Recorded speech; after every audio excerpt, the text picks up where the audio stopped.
how are you? Helen, nice to see you again. I know, it's been many years working together, doing different things. What brings you to Sacramento today?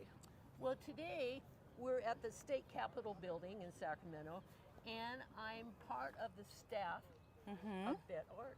Oh, okay. And VetArt.org is this amazing nonprofit that's based in Vista, California, and they have a full-fledged studio there, and they have a ceramic studio there, and they teach veterans and family members of veterans different types of art. So today I'm in the Capitol, and I am one of the documentarians for VetArt.org because I got my dream job at the age of 75. How did you get involved? Because I know for many years you were a VetRep representative, and you worked mainly with serving veterans, helping them find jobs and other resources.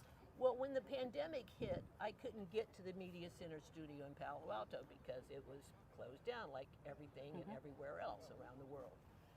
So at the time, my friend Sandy D and I, we had been to UC Riverside, and we had production meetings over there with Tammy Thacker, who's the Veterans Resource Manager over there, and we were scheduled to film a documentary on campus. And then the week we were scheduled to film, they shut down the campus. Oh. So because we had an intern there, Richard Gonzalez, I called up Richard and I said, how do I do this if I can't get to the studio and I can't see people full time? So we figured out through Zoom video conferencing that we could do virtual interviews. So one of the virtual interviews that I did during that 2 years was an artist by the name of Phyllis Thomas. She's actually here today. Oh, and Phyllis and Tanya Savis, who's an incredible artist as well, both of these ladies recommended me to Steve Dilley, who is the executive director of VetArt.org. Okay. And although he's had many people film for him throughout the years, they really liked the virtual interviews that I did. Very good. Phyllis had sent me an email and saying, we'd like to talk to you about this. And I wrote her back and said, well, I'm kind of on a fixed income and I can't really do this. And then she said, call Mr. Dilley. And I called him. And before he could get the second sentence out, he had already said yes. They had already wanted us to film. So we have actually done all the events throughout the state of California in the past year. So this is the 8th pop-up. And the goal here is to eventually have these pop-ups in every county in the state of California, so we can get to know the local artists, and the local artists can get involved with VetArt.org.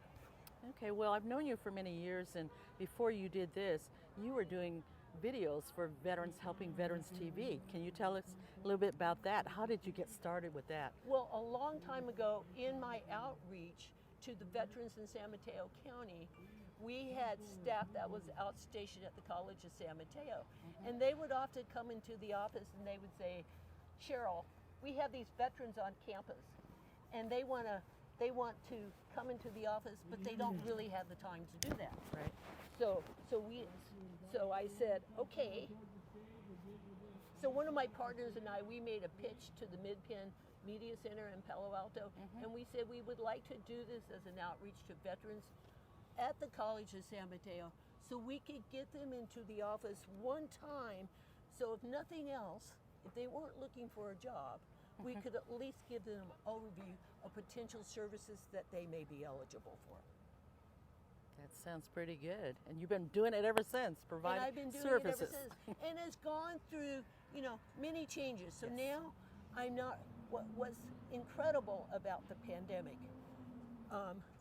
it forced me to put up or shut up, so to speak. It forced me to either, the choices were, I'm going to give this up altogether, or I'm going to figure out how to keep it going. So I had earlier been in the LA County Museum of Art Veterans Make Movies program, where I did learn the basics of iPhone, but where I really learned to do the editing was through this group that gave me, that saw the potential in me that I did not see in myself, and gave me the opportunity to not just make mistakes and still accept our videos, but to give us creative, unlimited potential to practice whatever art we're trying to learn how to do. That is the gift that Steve Dilley gives to all of his artists, and this collective is the power to create without limitation. And as I've found out many years of working as an occupational therapist, that healing through arts is the way to go. I originally went into occupational therapy because we use arts and crafts in rehab, and 50, 60 years ago, that's all we did. We use arts and crafts, and to see someone, heal through the process of working, doing something, putting things together. And, I've done everything from teaching them ceramics, leatherwork, to filmmaking, in fact. And I've gotten some of the veterans jobs working with CNN once they went through school, saw that they could do something. And I think that's the message you've been giving us, that you can do whatever. It's just learning what's possible, and then taking it from there.